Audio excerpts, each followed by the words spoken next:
नमस्कार। आज हम हिंदी वसंत भाग 2 का पाठ 20 पढ़ेंगे, जिसका शीर्षक है विप्लव गायन। इसके कवि हैं बालकृष्ण शर्मा नवीन। नवीन जी हिंदी के श्रेष्ठ कवियों में से एक हैं। वे परंपरा और समकालीनता के कवि हैं। आधुनिक हिंदी कविता के विकास में उनका स्थान अविस्मरणीय है। उनकी कविताओं में भक्ति भावना, राष्ट्र प्रेम तथा विद्रोह का स्वर मुखरित हुआ है। उन्हें साहित्य एवं शिक्षा के क्षेत्र में सन 1960 में पद्म भूषण से सम्मानित किया गया है। आइए अब हम कविता पर विचार करते हैं। कविता का शीर्षक है विप्लव गायन। विप्लव का अर्थ है क्रांति, अर्थात क्रांति का गीत। विप्लव गायन जड़ता के विरुद्ध विकास एवं गतिशीलता की कविता है। कवि बालकृष्ण शर्मा नवीन ने अपनी इस कविता में लोगों से सामाजिक बुराइयों और पाखंडों की जंजीरों को तोड़कर प्रगति के मार्ग पर बढ़ने का आह्वान किया है। वो कहते हैं कि अब तुम शांति के गीत गाना छोड़ दो और क्रांति की तान सुनाओ, ताकि बुराइयों और बुरे लोगों में हलचल मच जाए। कवि ने इस कविता के जरिए समाज को एक महान बदलाव करने का संदेश दिया है। कवि मानते हैं कि पुराने विचारों और पाखंडों का अंत करके ही हम एक नए और स्वच्छ समाज की नींव रख पाएंगे। इसलिए कवि ने विप्लव गायन कविता में हम सभी से एक क्रांति लाने का अनुरोध किया है, ताकि एक बेहतर समाज बनाया जा सके। आइए अब हम कविता को पढ़ते हैं और उसके भावार्थ को समझते हैं। कवि कुछ ऐसी तान सुनाओ जिससे उथल पुथल मच जाए, एक हिलोर इधर से आए, एक हिलोर उधर से आए। सावधान सावधान मेरी वीणा में चिंगारियां आन बैठी हैं, टूटी है मिजराबें, उंगलियां दोनों मेरी ऐठी।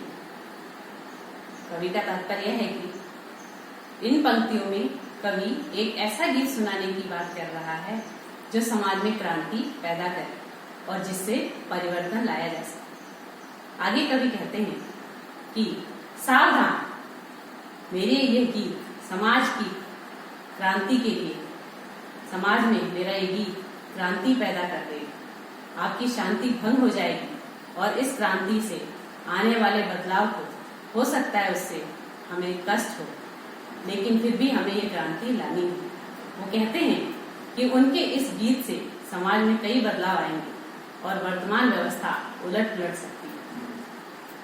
कंठ रुका है महानाश का, मारक गीत रुद्ध होता है। कंठ रुका है महानाश का, मारक गीत रुद्ध होता है। आग लगेगी क्षण में, धरतल में अब शुद्ध युद्ध होता है।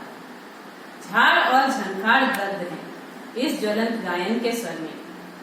झाड़ और झंखाड़ दर्द है इस ज्वलंत गायन के स्वर से।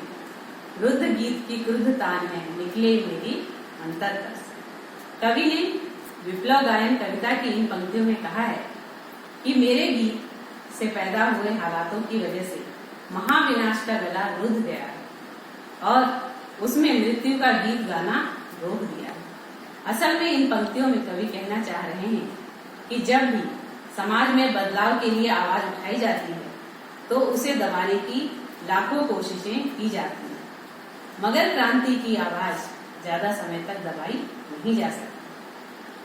कवि के दिल में सामाजिक बुराइयों और वर्तमान व्यवस्था के प्रति जो रोष है, उसकी ज्वाला से हर अवरोध जलकर राख हो जाएगा। फिर बदलाव के गीतों की तान दोबारा दुगने जोश से शुरू हो जाती है और उसे वेग से सभी सामाजिक कुरीतियों और ढोंग पाखंड पल भर में समाप्त हो जाते हैं। कण कण में है व्याप्त वही स्वर, रोम रोम गाता है वही ध्वनि, वही तान गाती रहती है कालकूट खड़ी की चिंता में।